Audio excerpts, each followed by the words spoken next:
В Крыму сотрудники ФСБ пришли в дом крымско-татарского активиста. Расскажем последние новости с места событий. Жители домов возле Митридатской лестницы переселять не будут, обещают городские власти. Могут ли чиновники изменить свое решение? Крымский мост ответил украинскому министерству, что будет на месте всегда. Реакция инфоцентра на доклад украинского ведомства. А также сколько дел, связанных с Евромайданом, раскрыла украинская прокуратура. Кто и почему вышел на Евромайдан в Крыму и может ли Китай инвестировать в экономику аннексированного полуострова. Все это мы обсудим сегодня с гостями эфира. Оставайтесь с нами на 105,9 FM. Слушайте нас на территории Северного Крыма на этой частоте, а на территории всего полуострова можете нас не только слушать, но еще и смотреть на нашем канале в YouTube и на странице в Facebook Крым Реалии. Но и утром в 8:35 с понедельника по пятницу и днем в 13:10, а также вечером в 19:30 по крымскому времени слушайте и смотрите наши прямые трансляции. И в это время звоните к нам в эфир по телефону. Бесплатный номер для звонков из Крыма 8 810 06 926. Номер телефона для жителей материков Украины 044 490 31 18. И мы начинаем.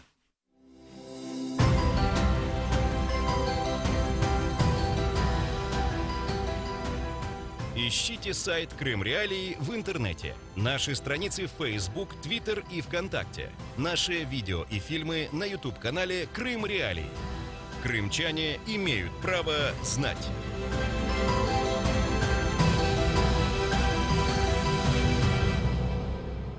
Вечерний эфир мы начинаем с главных новостей и важных событий и заявлений. Репортаж. Обыск у жителя Старого Крыма, крымско-татарского активиста Исмета Меметова, проводят сотрудники ФСБ, сообщает «Крымская солидарность». Меметова подозревают в причастности к работе Меджлиса крымско-татарского народа. В России и аннексированном Крыму он запрещен. По версии ФСБ, Меметов финансирует Меджлис и якобы хранит экстремистскую литературу. В доме Меметова находится его жена и 6 детей в возрасте от 2 до 5 лет. Поддержать крымско-татарского активиста приехало много людей. Защищают Меметова адвокат Эмиль Курбединов и юрист-правозащитник Рустем Кямилев. Очевидцы сообщают, что сотрудники ФСБ хотят начать следственное мероприятие и, собственно, составляют протокол осмотра. Однако адвокат возражает, спрашивает, есть ли постановление суда на проведение таких мероприятий. Сам Исмет Меметов с обвинениями не согласен и связывает обыски со своей активной гражданской позицией и посещением судов над политическими заключенными. А российские силовики обыски пока не комментируют. Глава Меджлиса Рифат Чубаров также считает, что обыски у Меметова – это продолжение репрессий в отношении крымских татар на полуострове. Новости. Не переселять жителей окрестных домов из-за ремонта Митридатской лестницы решили власти Керчи. Об этом Крыминформу сообщил глава российской администрации города Сергей Бороздин. Цитирую: «Этот вопрос поднимался, но на данный момент принято решение не отселять. Сейчас проектировщики подали документы на экспертизу по сметной стоимости. Думаю, что в течение 10 дней получим положительное заключение, и данный контракт будет закрыт». Конец цитаты. Большая Митридатская лестница – один из главных символов Керчи. Она пострадала от частичного обрушения в 2015 году. Арочный свод на одном из пролетов лестницы треснул по всей площади. Позднее лестничные пролеты укрепили железными балками. Работы по укреплению склонов горы Митридат российский глава Крыма назвал неэффективными. Заместитель главы российской администрации Керчи Деливер Мельгазиев заявлял, что необходимость отселить жителей может возникнуть вследствие застройки охранной территории Митридатской лестницы. Теперь цитата: «Мы видим красивый серьезный памятник, на который выделены федеральные средства, и соседство жилых домов, хозяева которых не вкладывают практически ни одной копейки в свои строения. Они разваливаются, сыплются. И получается, что из-за такого соседства разрушается и сама лестница. Это, конечно, недопустимо». Конец цитаты. В конце сентября российские власти Крыма утвердили новый план реконструкции лестницы. Новый подрядчик должен устранить все ошибки. Личность. О состоянии заключенного в России украинского режиссера Олега Сенцова рассказал уполномоченный по правам человека в Ямало-Ненецком автономном округе России Анатолий Сак. Цитирую: «Состояние его удовлетворительное, много читает, находится под постоянным наблюдением медицинского персонала. Вопрос о переводе его в отряд пока не рассматривался, потому что есть определенные нормы, которые должны соблюсти после режима голодовки». Конец цитаты. Эту цитату приводит российское информагентство ТАСС. Крым Реалии пытаются получить комментарий адвоката Сенцова Дмитрия Динзе. Союза. В конце октября он говорил, что будет договариваться о поездке к Сенцову. Ранее заключенный письменно согласился на прием пищи. Он голодал 145 дней с требованием освободить всех украинских политических заключенных из российских тюрем. 25 октября Сенцову присудили премию Европарламента за свободу мысли имени Сахарова. Церемония награждения должна состояться 12 декабря в Страсбурге. Крым в центре внимания.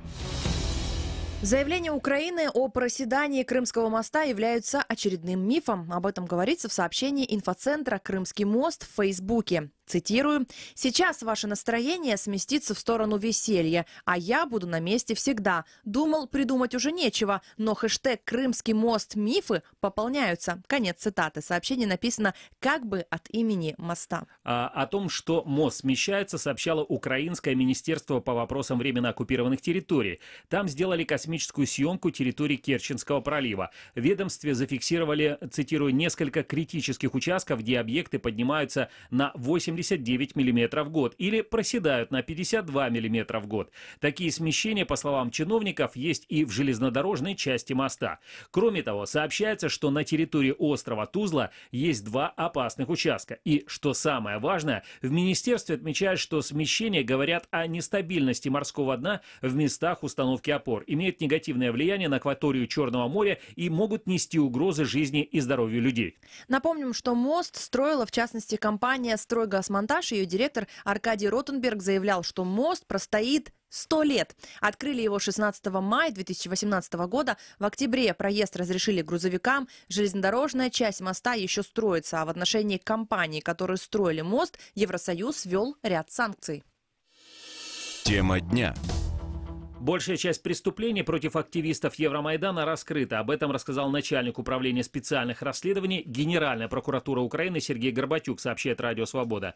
Сегодня в Украине отмечают День достоинства и свободы. Праздник в честь начала в этот день 2 революций. Оранжевой революции 2004 года и революции достоинства 2013-2014 годов. В 2014 году президент Украины Петр Порошенко восстановил официальный статус праздника. Один из главных вопросов, которые возникают в украинском обществе, касаются расследования преступлений против Евромайдана. Сколько приговоров вынесут, на какой стадии находятся другие дела, об этом на брифинге отчитался Сергей Горбатюк. По его словам, всего прокуратура расследует 4700 дел, связанных с Евромайданом. Більшість цих злочинів, ми знаємо, вчинені в різний час, в різних місцях, в різний спосіб, різними особами. Перевіряються на причетність до вчинення цих злочинів понад 15 тисяч осіб, в тому числі серед правоохоронців. Більша частина злочинів розкрита, тобто встановлені обставини вчинення цих злочинів. В найкращому варіанті, який є у нас завершені розслідування, це встановлені і виконавці, і організатори та замовники. Повідомлено про підозру 442 особам. Щодо 279 осіб, обвинувальні акти направлені до суду. Під вартою перебувають 13 осіб. Їх могло би бути набагато більше, але після зміни їм запобіжного заходу втекли з України. До позбавлення волі засуджено на сьогоднішній день 9 осіб. О событиях Крымского Евромайдана мы поговорим в следующей части нашей программы, а пока еще несколько новостей. Главное в мире. Новым директором Интерпола, Международной организации уголовной полиции, стал представитель Южной Кореи Ким Чон Ян. Ранее фаворитом на выборах главы ведомства называли россиянина Александра Прокопчука. Новость о его возможном назначении вызвала недовольство в Украине и странах Запада. Представители властей США и Европейского Союза, а также правозащитники заявляли, что Россия не раз использовала механизмы Интерпола для преследования политических оппонентов. Украина и Латвия даже угрожали выйти из Интерпола, если... И Литва даже угрожали выйти из Интерпола, если его возглавит Прокопчук. Нового директора Ким Чон Яна избрали на 2 года, до окончания полномочий предыдущего главы. Но стоит отметить, что должность президента Интерпола в значительной степени символическая. Оперативное руководство ведомством и координацию между странами-членами осуществляет другой орган – Генеральный секретариат. Им с 2014 года руководит представитель Германии Юрген Шток. Эксклюзив. Ну а мы напомним, что наши прямые эфиры вы можете слушать и наблюдать в YouTube или Фейсбуке с самого раннего практически утра. Это в 7:35 по киевскому времени или в 8:35 в Крыму. Вы можете присоединяться к нашим эфирам и по номеру телефона 8 810 06 926. И, собственно, вчера мы стали даже свидетелями того, что наш зритель в YouTube, он не выдержал и искал вот так вот искал номер, который мы везде рассказываем. Да, на самом деле, если вы действительно с чем-то не согласны или что-то готовы прокомментировать или, может быть, добавить, то, конечно же, звоните нам в прямой эфир 8 810 06 926. Но вот сегодня утром в эфире радио Крым Реалии обсуждались, как всегда, важные, актуальные темы, в которых серьезно разбирались наши журналисты и эксперты в эфире. Одна из тем – это расходы бюджета Крыма. Это все денежки. Да, на самом деле, почему это очень важно? Потому что крымские чиновники заявляют о том, что крымский бюджет бездефицитный. При этом они забывают упомянуть о том, что на 2/3 бюджет Крыма на сегодняшний день, а может быть даже и на большую сумму, состоит просто-напросто из прямых дотаций российского вот этого федерального бюджета. Так вот, значит, за 10 месяцев 2018 года расходы крымского бюджета превысили отметку в 115 миллиардов рублей. Так утверждает вице-премьер российского правительства Крыма Ирина Кивика. За счет чего стремительно растет расходная часть бюджета Крыма? Эффективно ли расходуются эти средства? Крым на 2/3 живет сейчас за счет федеральной помощи и останется дотационным регионом. А вот в дальнейшем ситуация может усугубиться. Об этом заявила Наталья Зубаревич, российский экономист, профессор Московского государственного университета, директор региональной программы Независимого института социальной политики. Там им по очереди то поменьше дадут, то побольше. В прошлом году Крым был менее дотационный, да. Но годом раньше он был, да, слушайте, но это по 3 кварталам. Давайте дождемся конца года. Он немножко гуляет. Но то, что на 2/3 Крым живет за счет налогов, то есть за счет федеральной помощи, давайте так скажем, он стабильно, устойчиво, высоко дотационным остается и, может быть, дальше будет хуже. Ни один субъект федерации не имеет таких расходов на национальную экономику в структуре расходов. Даже супербогатая Москва, она тратит на нас экономику, порядка 28% своего гигантского бюджета, где нет трансфера. А Крым 46%. Эта территория, вот эта, перпендикулярна всем правилам игры, которые есть по распределению помощи другим субъектам. Я добавлю. И перпендикулярных 2 места. Крым с Севастополем, и второй называется Чечня. Вот они вот как-то по-особому живут. Да, вот такие перпендикулярные места, которые абсолютно не соотносятся с тем, что происходит на территории соседней России. Ну, а мы продолжаем нашу программу. Напомним, что Днепровский районный суд Киева признал экс-депутата Верховной Рады Крыма Василия Ганаша виновным в совершении госизмены. Его приговорили к 12 годам лишения свободы без конфискации имущества. Ганаш – первый высокопоставленный крымский чиновник, в отношении которого в Киеве вынесли приговор. А Андрей Сенченко, председатель общественной организации «Сила права», экс-вице-премьер Автономной Республики Крым, полагает, что действия украинской власти по отношению к пособникам аннексии и оккупации на Донбассе являются, цитирую, бессистемной суетой, поскольку нет четких критериев того, что является преступлением с точки зрения Киева. Знаете, у нас есть абсолютно бессистемная суета в органах власти, и вот то, о чем говорил Высоцкий, это тоже элемент, к большому сожалению, так сказать, суеты в депутатской среде. А со стороны Луценко я это многократно слышал. Почему я говорю о бессистемности? Вот сегодня на оккупированных территориях Крыма и Донбасса проживает около 6 миллионов наших граждан, большинство из которых никаких преступлений против своей страны не совершают. И что очень важно, чтобы были приняты законы, которые дают четко ответ на вопрос, что украинская власть расценивает как преступление, а что нет. Еще одна тема, которую мы обсуждали сегодня в эфире радио Крым Реалии, это, собственно, зачем российским властям Крыма так называемое представительство в Европейском Союзе. Об открытии офиса заявил сопредседатель Ялтинского международного экономического форума Андрей Назаров. По его словам, новую организацию откроют в следующем году. А вот российский политолог Александр Шмелев полагает, что открыть так называемое представительство Крыма в Брюсселе в качестве лоббистской организации будет несложно, однако никакого практического результата не будет. Такой статус не дает никаких особых прав, кроме возможности консультировать депутатов Европарламента. зарегистрироваться вообще, думаю, что тоже ей можно, если она там не призывает к насильственным действиям, ну или к чему-то такому однозначно законодательно запрещенному. Любая зарегистрированная организация может также зарегистрироваться и как лоббистская. Просто это не дает ей никаких особенных прав. Ну, зарегистрирована она как лоббистская, и что?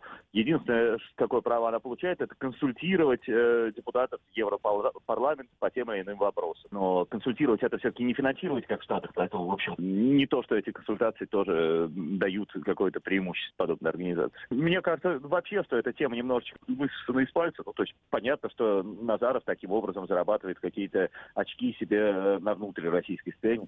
Вот, собственно, это мы слышали заявления и мнения экспертные, которые звучали сегодня утром в эфире радио Крым Реалии. Я напомню, что нас можно слушать как на 105.9 FM, так и на 549 AM 2 раза в день. Ну и на сайте Крым Реалии мы вещаем для вас также круглосуточно. Но далее в нашем эфире Александр Янковский остается с экспертами, и тема будет важная. У нас целых две темы будут. Да, на самом деле, я сейчас проанонсирую. Во-первых, мы будем говорить о результатах Крымского Евромайдана, вообще Евромайдана в Украине, потому что уже 5 лет прошло с этого момента. А второе, мы поговорим вот о чем, наши дорогие радиослушатели. И тут мне очень хотелось бы в том числе и вас привлечь к этому разговору. Крымские чиновники постоянно заявляют о том, что китайские инвесторы очень серьезно интересуются Крымом. Так вот, вам лично удавалось увидеть на территории Крыма китайских инвесторов или предприятия, которые, организованы этими самыми китайскими инвесторами? Если удавалось, то позвоните, подтвердите слова крымских чиновников или опровергните их. Продолжение программы через несколько секунд. Вечер. Лучшее время, чтобы узнать главные события дня.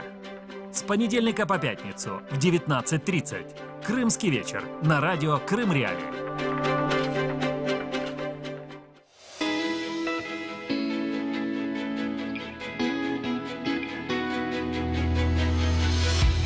Интервью в эфире радио Крым Реалии.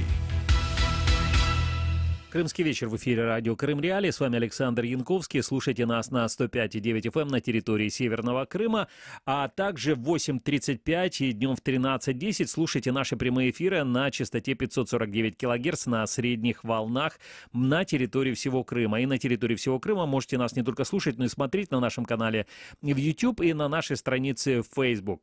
С вами Александр Янковский. Звоните к нам по телефону 8 800 10 06 926 из Крыма. Жители материковой Украины, для вас другой номер телефона 044 490 31 18. Итак, о чем мы сейчас будем говорить? Ровно 5 лет назад, 23 ноября, в Киеве и во многих других городах Украины вслед за Киевом, в том числе и в Симферополе, в том числе и в других крымских городах, вышли люди в знак протеста против отказа господина Януковича, который тогда был президентом Украины, подписывать соглашение об ассоциации с Европейским Союзом. Сейчас с нами на прямой телефонной связи Андрей Щекун, координатор Крымского Евромайдана. Андрей, приветствую вас. Добрый вечер. Андрей, скажите, пожалуйста, вот кого вы собирали, кого вы выводили тогда? Кто эти люди, крымчане, которые вышли тогда на Кримський Євромайдан на площаді Леніна в Сімферополі? Особисто я нікого не збирав. Це була ініціатива вже кримчан самих в соціальних мережах. На цю ініціативу я також відгукнувся. І 24 листопада вийшли кримчани різних професій, різних національностей, різних політичних уподобань, але які хотіли заявити протест проти того, що не буде підписана угода про асоціацію з ЄС. Тому, звісно, ми з цим не змогли змиритися, тому що ми хотіли саме цивілізованого розвитку нашої України, демократичного.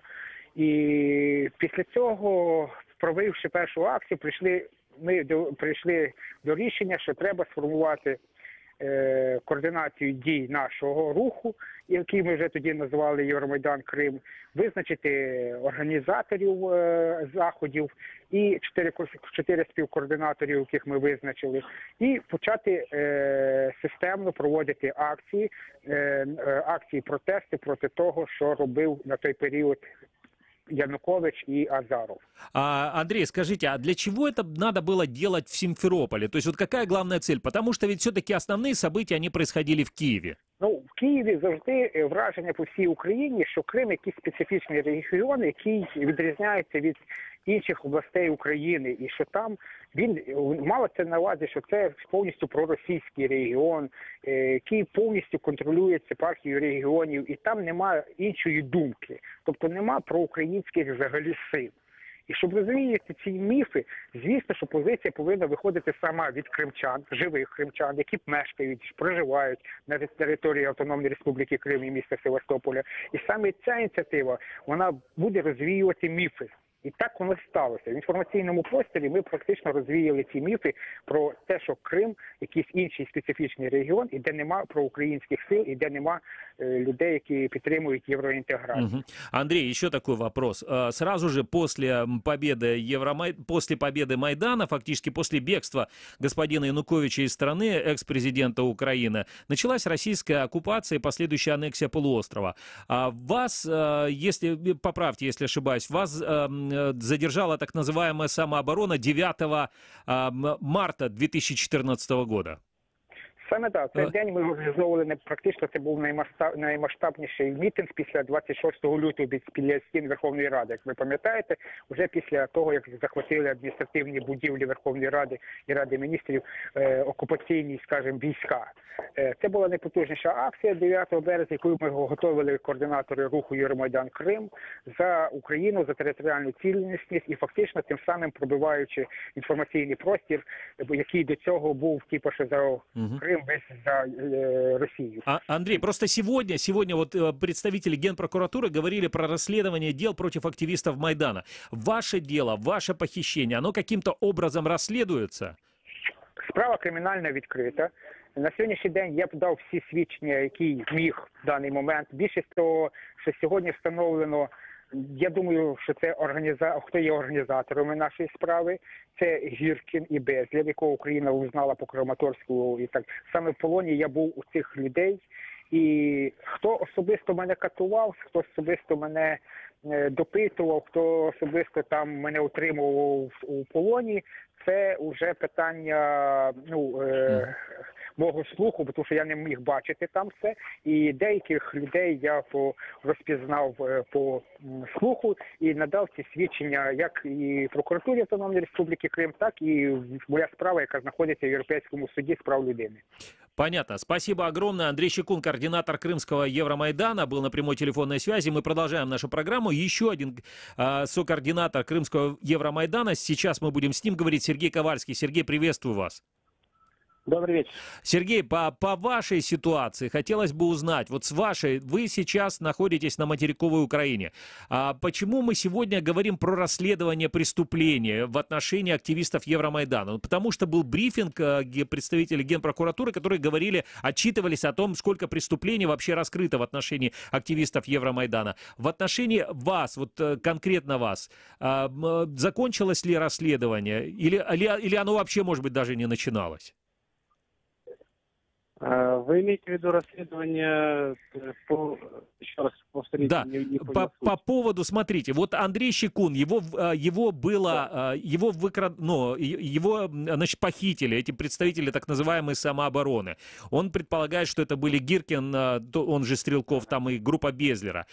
Похитили также вашего отца. Также были другие преступления, то есть вот в отношении вас, ваших родных, вот эти преступления... Относительно отца так же самое находится, совершенно, в принципе, осуществляется расследование, как и только что уже пояснил Андрей Щекун. Если похитили, там практически одни и те же действия совершаются. Так же самое рассматривается и Генеральной прокуратуры, то же самое рассматривается сейчас дело в Европейском суде по правам человека. Угу. Что касается других совершений относительно разбитых машин отца, там, или моей машины разбитой, или угроз жизни в отношении меня, или еще, скажем так, иных там дел, их там было, не знаю, десяток, наверное. На сегодняшний день эти все дела остались в Крыму. Они были регистрировались еще там с... Так, у нас что-то со связью. Давайте попробуем. Алло? Да, вот теперь мы слышим вас. Да, соответственно, никаких мне известных расследований на материковой части Украины на данный момент не проводится. Но то, что они не проводятся в Крыму, как бы, я думаю, это тоже очевидно. Мгм. Понятно. Сергей, а как вы считаете, Евромайдан в Крыму, активисты Евромайдана в Крыму, они достигли своих целей или нет? Те цели, которые после оккупации, то есть после после активной фазы 27 февраля, я считаю, достигли, поскольку мы ставили свою задачу продемонстрировать позицию в Крыму именно проукраинскую, не побояться выйти и сказать, что вы есть мы такие, что мы хотим жить в Украине, мы хотим жить цивилизованно, хотим жить как цивилизованный мир, хотим жить по законам, международным договорам и вообще в соответствии там, с нормами, в том числе и международными. Вот. В ответ, что Россия совершила, скажем, по большому счету, или там, прямо говоря, совершила оккупацию и таким образом нарушила международные договора. Вот. Я считаю, что мы сумели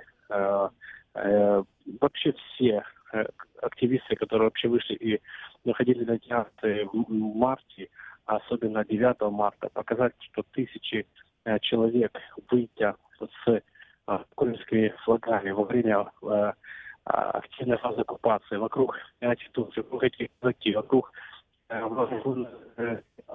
скажем так, войска иностранного государства, в случае агрессора, признанного уже законодательством Украины, с детьми. Ну, то есть это была совершенно другая картинка, поскольку на стороне за Россию никто не вышел.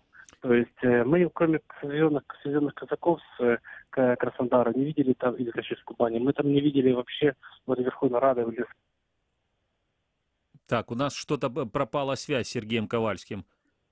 Да, сейчас да, сейчас слышно.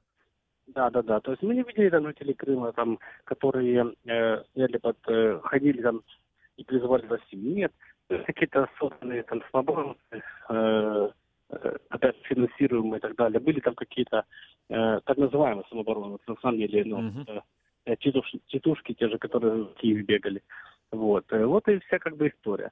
Но в то же время простые граждане бесплатно, не за деньги, не побоялись угрозы жизнью, понимая риски, выйти, продемонстрировать свою позицию. Вот это единственная беда, которая Понятно. Сергей, спасибо огромное. Сергей Ковальский, координатор Крымского Евромайдана, был на прямой телефонной связи со студией радио Крым Реалии. Сейчас мы продолжаем программу. Через несколько секунд перейдем к другой теме. Как обойти блокировку Крым Реалии? Не удается получить доступ к сайту Крым Реалии? Скачайте и установите программу «Псифон» через поисковик на компьютер или смартфон. Когда соединение установится, заходите на нужные сайты через обычный браузер. Крым Реалии. Крымчане имеют право знать. Так, это радио Крым Реалии, программа наша продолжается на 105,9 FM. С вами Александр Янковский. И далее будем говорить вот о чем. Первый заместитель министра экономического развития Крыма Андрей Кулик заявил, что китайские бизнесмены интересовались Крымом в 2015-2016 году, но потом контакты ослабли, поскольку возник вопрос, в какой валюте вести расчеты. Сейчас, по словам чиновника, контакты возобновились. Министр российского правительства Крыма рассказал, что, по его мнению, может представлять общий интерес. Давайте послушаем.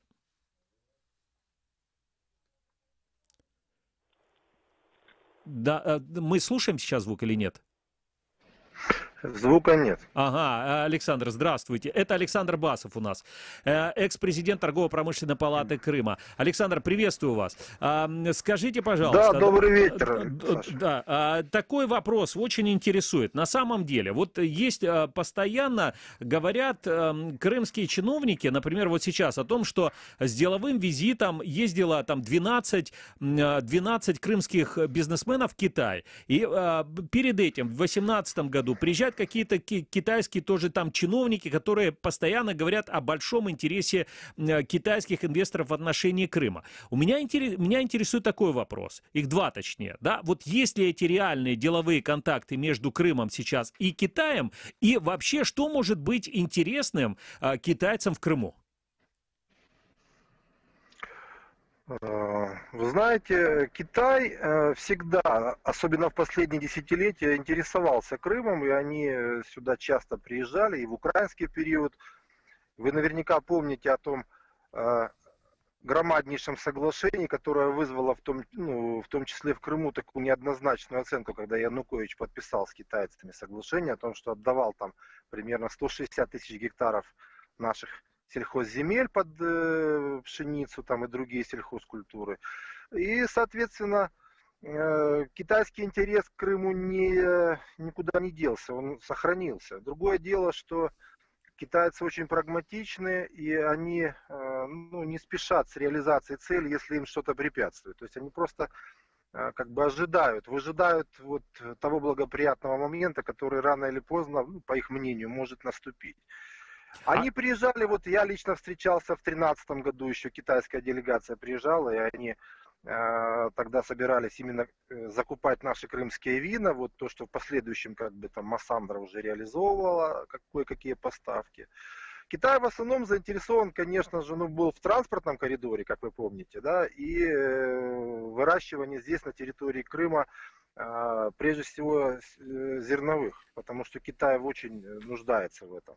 Но к счастью, я подчеркиваю, тогда эти планы не удалось реализовать. Я очень боюсь, что сейчас, не дай бог, конечно, что-то подобное может произойти. А в чем проблема, если такие планы будут реализованы?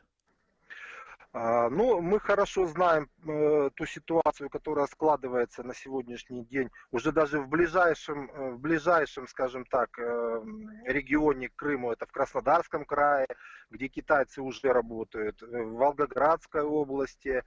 Далее, если говорить уже там о Приморье, о Дальнем Востоке, то они, китайцы, вообще не скрывая, уже говорят о том, что это их исконные территории. Но это с одной стороны, как бы политический аспект, а с другой стороны, они действительно очень хищнически относятся к той земле, которую они берут в аренду.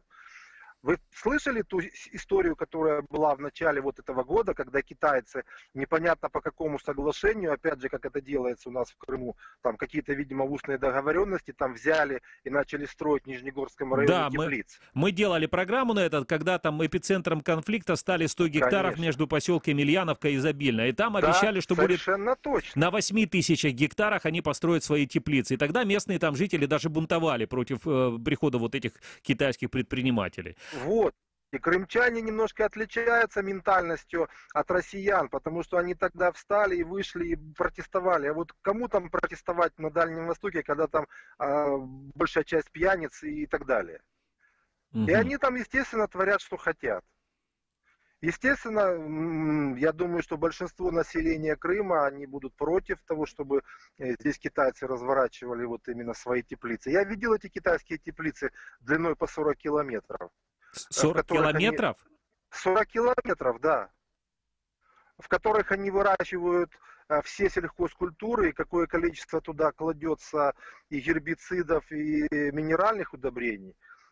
Я не знаю, для вас будет открытием или нет, но большая часть вот этой всей консервированной российской продукции, которая якобы российская, она на самом деле была выращена в Китае, потом привезена в Россию, залита русским сиропом, это теперь называется российские помидоры и огурцы.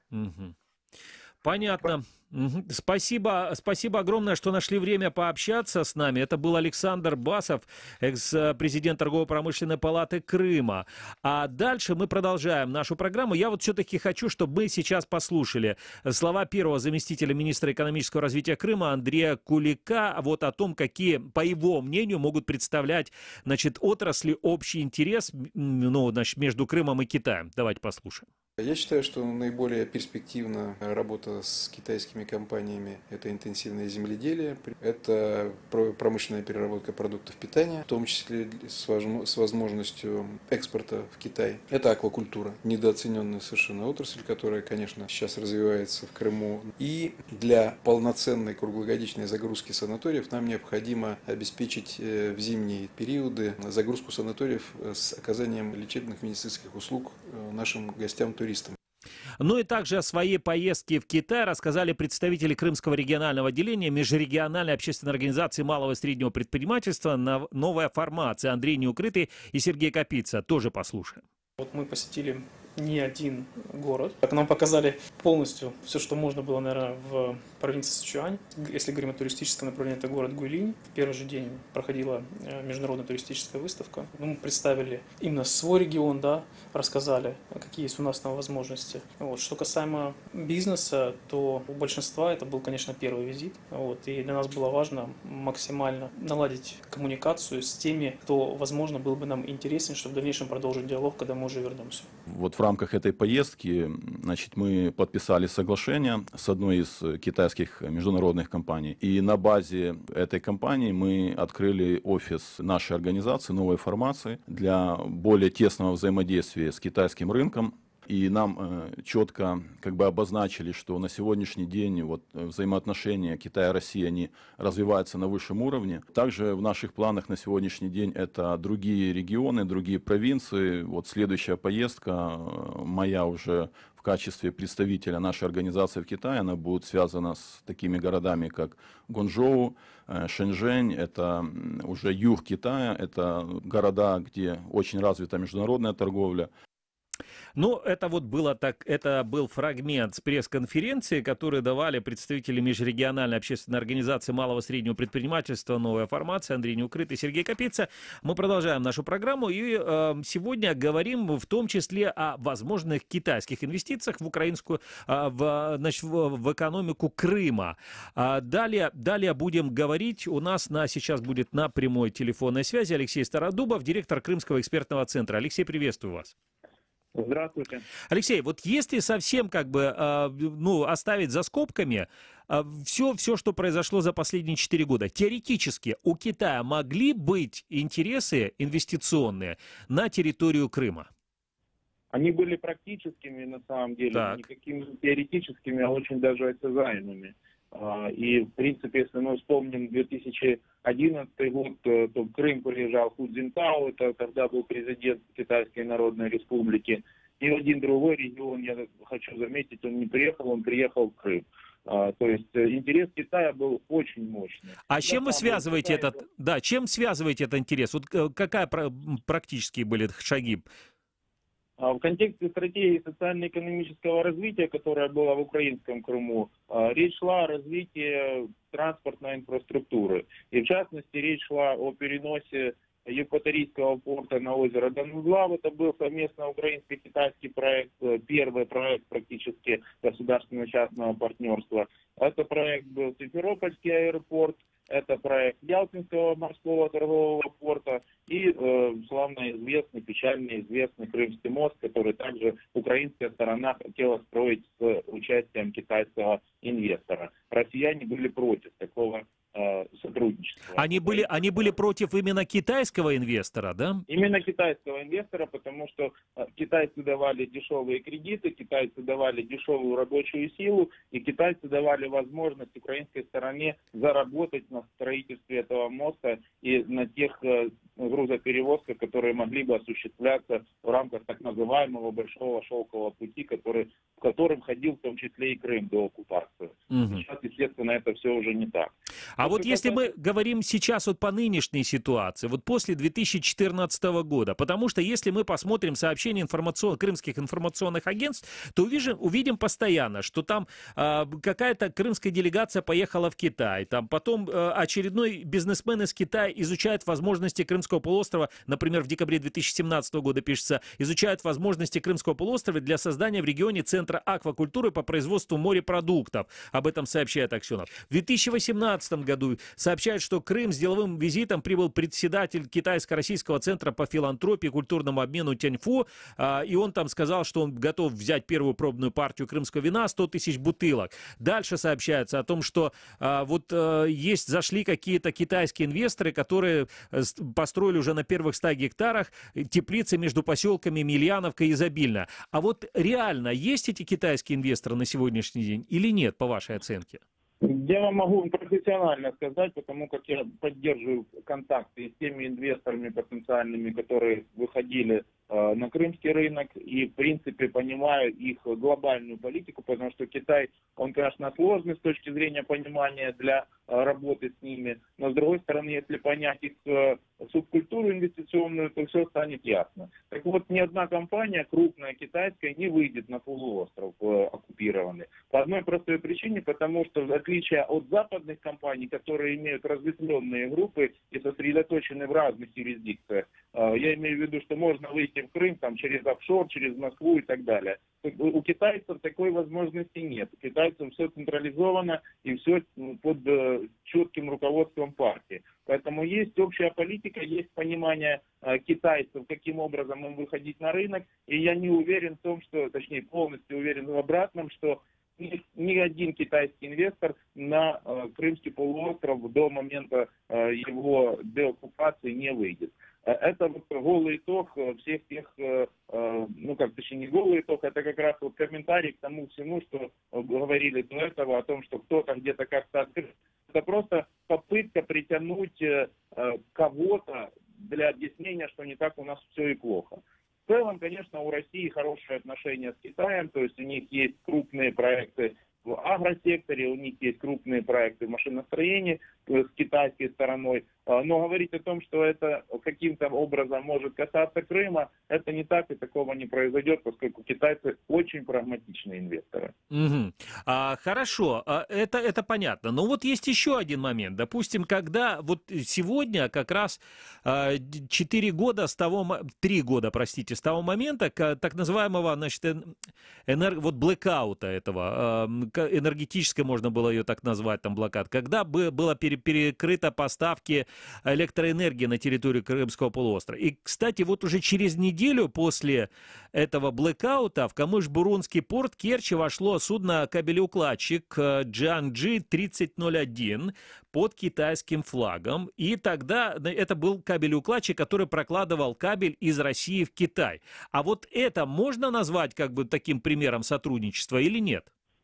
Конечно, это пример сотрудничества России и Китая. Другое дело, что наша сторона должна была очень активно сразу же реагировать на заход такого судна в нашу акваторию. И, в принципе, такая реакция и была с нашей стороны, не будем тут греха таить. Но, тем не менее, все вот эти вот заявления, которые касаются выходов так называемых китайских инвесторов, в том числе и вот буквально ваш не собеседник, а вот комментатор, который был до этого, он не назвал, какую компанию они все-таки пытаются притянуть в Крым, да, то есть тоже почему-то какой-то такой непонятный аморфный инвестор опять появился. Мы уже не первый год с вами это замечаем. Как Ялтинский форум, так у нас анонимные инвесторы почему-то появляются. Вместо того, чтобы говорить о том, что выходят транснациональные корпорации с конкретными названиями и тем самым улучшать инвестиционный климат в Крыму, нас почему-то как-то держат какой-то тайне, какой-то оболочки непонятной. Поэтому я считаю, что, в принципе, в целом перспектив для прихода китайских инвесторов на территорию полуострова нет, а то, что есть, опять-таки, повторюсь, взаимоотношения России и Китая, это да. И то, что они могут использовать, Россия, я имею в виду, могут использовать такие взаимоотношения, в том числе и для крымских проектов, пытаться, во всяком случае, это делать. Вот здесь вот нужно быть бдительными, и здесь нужно обращать внимание китайской стороны на том, что им стоит более внимательно относиться к тем проектам, которые они реализуют в России. Я думаю, что реакция будет незамедлительной, китайцы очень быстро среагируют, что куда-то не туда их менеджмент тянет провода, извините за такое. Так, Алексей, еще один у меня есть вопрос. А вот что Крым может поставлять в Китай и может ли на сегодняшний день? В свое время, когда мы были в Китае с крымской делегацией, мы договорились о торговом обороте с китайцами, в частности, с хайнанскими авиалиниями по поводу крымских игристых вин, крымского вина, то есть это то, что интересовало китайцев. Я не согласен в какой-то степени с предыдущим комментатором по поводу того, что все, что связано с развитием сельского хозяйства, это вредит полуострову. Нет, это все можно было осуществлять под нашим контролем, под нашим экологическим контролем, под нашим контролем качества и так далее, и так далее. То есть, и, в принципе, в этом плане они такие достаточно послушные инвесторы, и с ними можно было бы реализовывать проекты в сфере агросектора. То есть это тоже было выгодно, поскольку у них есть очень неплохие технологии по выращиванию сельскохозяйственных культур, в том числе там косточковые, помидоры, огурцы и так далее, и так далее. Понятно. То, что интересовало их, да, то есть, ну и плюс проекты инфраструктуры, это традиционно, то, что входит в их общую государственную политику шелкового пути, это их всегда интересовало. Спасибо огромное. Алексей Стародубов, директор Крымского экспертного центра, был на прямой телефонной связи со студией радио Крым Реалии. Напомню, что сегодня мы говорили вот о новых заявлениях, об установлении каких-то торговых и инвестиционных связей между аннексированным Крымом и Китаем. И об этом рассказывали разные люди. Ну и я надеюсь, вы получили комментарий, почему это может, почему это не может произойти, при каких условиях это может произойти, могут произойти такие инвестиции в экономику Крыма, например, со стороны Китая. Продолжим программу через несколько секунд. 21 сентября 2015 года вы впервые услышали радио Крым Реалии, а мы впервые вышли в эфир. Каждый день мы готовим новости, ток-шоу и авторские программы. И все потому, что крымчане имеют право знать.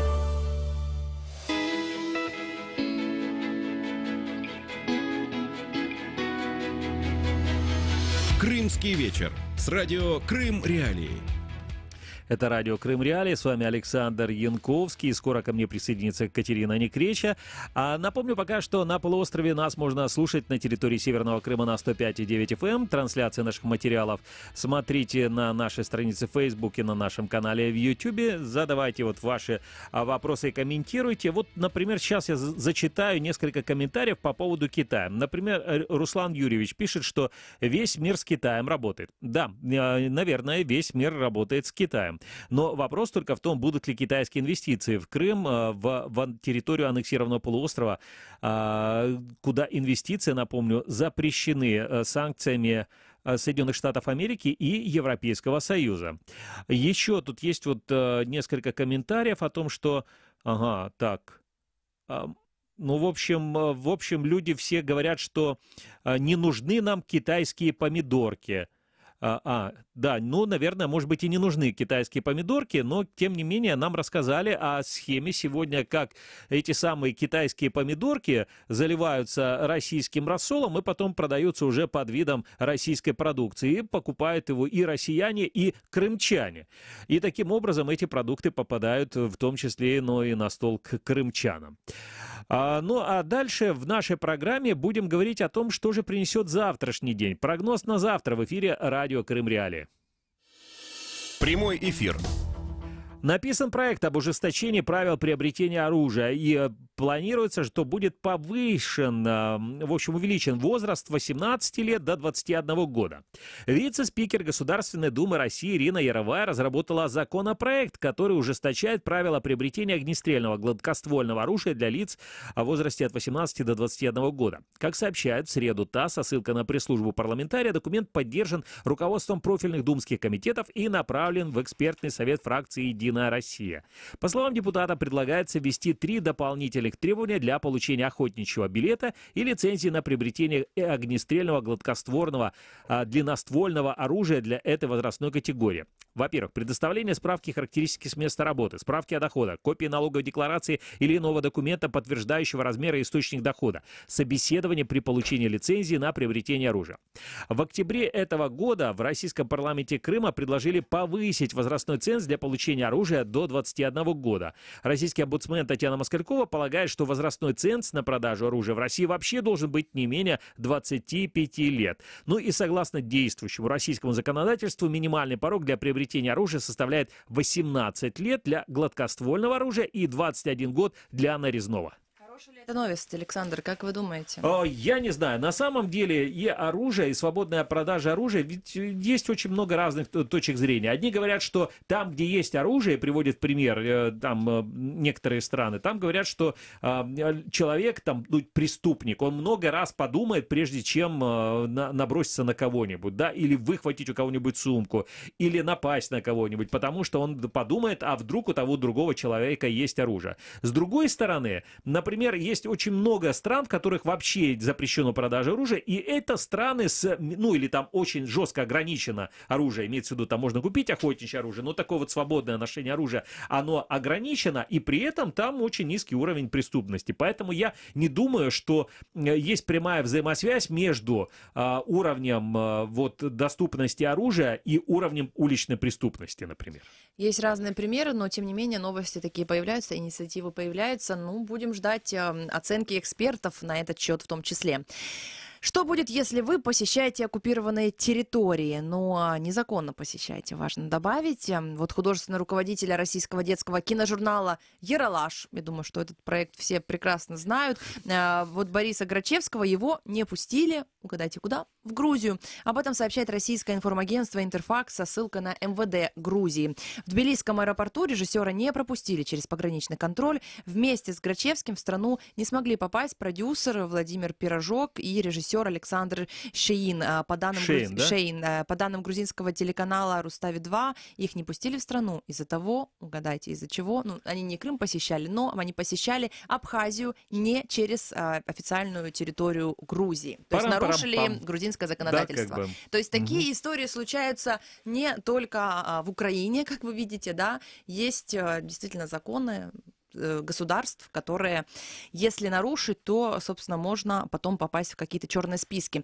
Но вот еще как бы не совсем по теме, но по теме, да, то есть тут вопрос, как многие могут сказать, кто-то может сказать морально-этический в том числе, да, потому что кто-то, нарушая законодательство государства, может пересекать границы какие-то, да, на данный момент мы говорим про оккупированные территории, но вот, например, другие, наоборот, поступают. Вот французский режиссер Жан-Люк Годар отказался от совместного проекта с российским Эрмитажем из-за дела Олега Сенцова. Об этом говорится на сайте музея.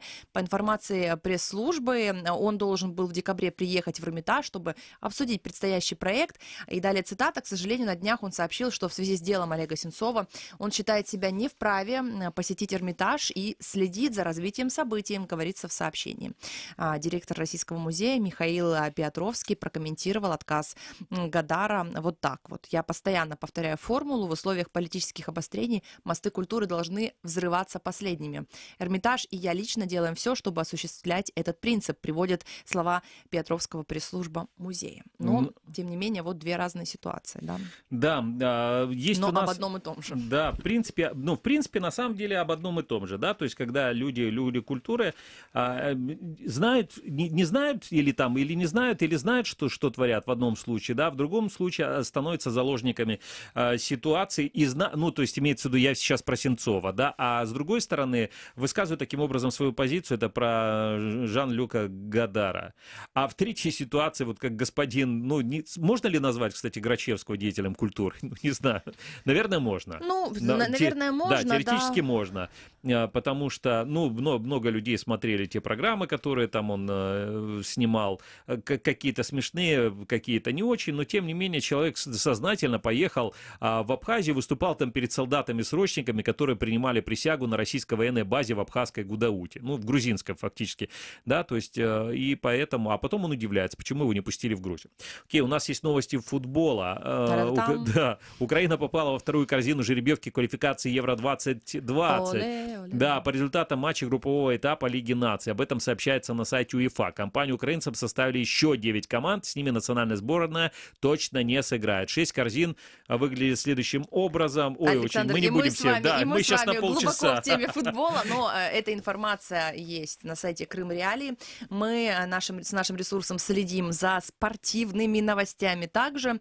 Я думаю, что футбол любят смотреть просто многие-многие, да, просто кто-то в этом хуже разбирается. Мне кажется, вот то, что действительно затрагивает всех, дело в том, что вот я сейчас зацитирую. Севастопольцам не стоит ждать освобождения города от мусора, по крайней мере, еще 3 года. Дело в том, что депутаты Государственной Думы предложили Москве, Санкт-Петербургу и Севастополю отсрочку еще в 3 года для перехода на новые правила обращения с твердыми коммунальными отходами. Вот этот законопроект могут рассмотреть в Государственной Думе на ближайших пленарных заседаниях. Об этом сообщили депутаты Государственной Думы. Речь идет о законопроекте, в котором они предлагают ввести 3-летний переходный период для городов федерального значения в вопросе обязательного размещения мусорных полигонов. Вопрос касается 20 миллионов человек, непосредственно проживающих в Москве, Петербурге и Севастополе. Дело в том, что, значит, они отличаются от всех остальных тем, что они не могут располагать мощности по хранению отходов на территории своих регионов. Они вынуждены уходить в соглашение с другими субъектами, и для них будет введен переходный период в течение 3 лет. То есть они вот реально, да, на сегодняшний день Севастополь, он, получается, не может размещать эти полигоны для сбора мусора, для хранения, переработки мусора на своей территории. А почему это важно? Потому что дело в том, что в этой реформе предполагается, значит, с граждан будет взиматься экологический сбор. И вот этот сбор непонятно куда будет, ну, его надо тратить для того, чтобы перерабатывать этот самый мусор. А куда это делать в Севастополе, пока что неизвестно. Поэтому, ну, особо не возмущайтесь, если с мусором будут проблемы в Севастополе в ближайшие 3 года. А я напомню, что радио Крым Реалии можно не только слушать на 105,9 FM и на сайте Крым Реалии круглосуточно, но также наблюдать за нами в стримах на YouTube и Facebook страницах Крым Реалії. І от тут пишуть, Ольга Август пишет, колись і Крим Реалії буде транслюватися українською та татарською. Кримсько-татарською, так, по-перше, шановна Ольга. І також я нагадаю, що наш сайт Крим Реалії, він існує 3 мовами, якраз тими, які ви назвали. Українська, російська є версія і кримсько-татарська. І це дуже важливо. Ну, а зараз ми дізнаємося, що ж читачі, глядачі та слухачі сайту Крим Реалії сьогодні полюбили найбільше з наших матеріалів. І в цьому нам допоможе розібратися Стас Юрченко за кілька секунд. В ефірі Радіо Крим Реалії. 105,9 FM. Слушай новости, ток-шоу, авторские проекты.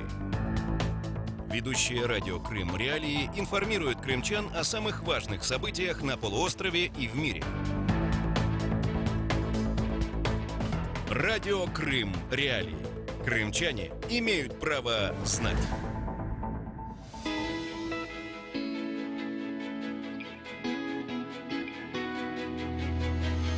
Крымский вечер с радио Крым Реалии. На первом месте нашего сегодняшнего топа фотогалерея «Осенняя стихия. Туристические тропы Большого каньона Крыма». В 5 километрах от села Соколиное Бахчисарайского района располагается самый крупный из крымских каньонов – Большой каньон Крыма. С 1974 года он является заповедником и находится под охраной. Одна из уникальных особенностей Большого каньона – собственный микроклимат. Здесь всегда прохладно и влажно. Внутри каньона можно встретить богатую коллекцию крымских деревьев – сосна, дуб, липа, граб, бук и многое другое. Также можно найти редкие виды папоротников и орхидей. Посмотреть на всю эту красоту можно на нашем сайте, Александр. Именно туда заходите в раздел фотогалереи и смотрите. Я буду искать боярышник, если там заросли. Проверите. Хорошо, проверю, да. Второе место. Новость. Нескольких заключенных в Крыму граждан Украины поместили в яму. Об этом сообщила уполномоченная Верховной Рады Украины по правам человека Людмила Денисова. Тревожные новости поступили из Крыма. Мне стало известно о содержании в так называемой яме нескольких граждан Украины. Среди них задержанные 2 недели назад Дилевер Гафаров. В карцер попали участники дела Виджия Кашка. Еще 2 крымских татар оказались в спецблоке в Ростове-на-Дону. Оба фигуранты дела Хизбут Тахрир, написала Денисова на странице в Фейсбуке, комментируя встречу с главой мониторинговой миссии ООН по правам человека в Украине Фионой Фрейзер. Украинский омбудсмен уточнила, что уже обратилась к украинскому консулу, чтобы он проверил эту информацию. Крым Реалии пытается получить комментарии адвокатов заключенных крымчан. На 3-м месте новость об американском президенте. Трамп ответил на выборы спецпрокурора по делу о российском вмешательстве. Ответил Дональд Трамп в письменной форме. По словам его адвоката Рудольфа Джулиани, показания не содержат ничего, что не было бы уже ранее заявлено публично. Трамп ответил на каждый вопрос следствия, касающийся предвыборной кампании и связанный с Россией. На 4-м месте мнение обозревателя Крым Реалии Виталия Портникова под заголовком «Первое убийство». Российский политик и борец с коррупцией Галина Старовойтова была убита 20 ноября 1998 года, 20 лет назад. Виталий Портников считает, что это убийство, с которого началось оформление авторитаризма, уничтожение шансов на нормальное развитие России и всего постсоветского мира. Но потом будет все остальное: Чечня, Беслан, Политковская, Грузия, Крым, Донбасс и, конечно, убийство Немцова. Убийство Бориса у стен Кремля — это уже было последнее убийство. Убийство, которое продемонстрировало, что авторитаризм состоялся и никакой альтернативы ему больше не будет. Закрывает наш топ парам-пам-пам-пам интервью с Джамалой. Мы выпустили вторую текстовую часть большого видеоинтервью, которое взяла моя коллега Катерина Некреча. Это жемчуг на карте Украины. Джамала о Крыме, родителях и родном доме. И о том, должны ли ее родители уезжать с полуострова. Что же она сказала на этот вопрос Катерина, мы сейчас услышим.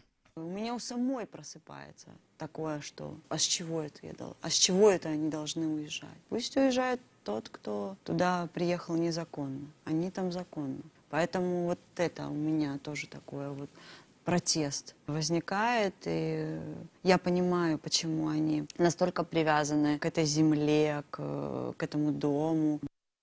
Что ты считаешь самой интересной частью этого интервью? Это вот вторая часть, мы будем в пятницу еще читать третью. О чем она будет? Я просто, как не читатель в основном, очень круто, что получилось из часа интервью сделать целых 3 текстовых версии, то есть у нас было 3 направления, о которых мы говорили. Я не могу выделить что-то одно, потому что и первый блок, когда мы говорили о ее личном, о ее семье, о том, как она стала мамой, сколько она пробыла в декрете, эти все моменты, они тоже интересны. Это интересно слышать от звезды, скажем так, как это устроено у звезд, у популярных людей. Ну и вторая часть, это была про Крым, это было, безусловно, очень трогательно, ее воспоминания, и она также поделилась историей своей семьи, как обычно, очень радует, что она открыта. Ну и про творчество это тоже немаловажно, потому что... То есть в пятницу будет творчество. Да, в пятницу будет творчество, собственно, потому что новый у Джамалы альбом новый вышел. И, собственно, Крыло. потому что пятница. Да, и потому что пятница. Ну, в общем, для тех, кто, наверное, любит ее творчество, для тех будет интересно в пятницу прочитать этот текст, обязательно посмотреть Вернемся видео. к завтрашнему дню. Я скажу коротко, мы вернемся к вам уже завтра, 8:35 с утренним эфиром. Огонь, вода и медные трубы. Как морякам из Крыма выйти в море. Сразу после него в переписке с врагом украинские и российские пенсионные фонды обсуждают крымчан. Слушайте радио Крым Реалии. Всего вам доброго, дорогие мои.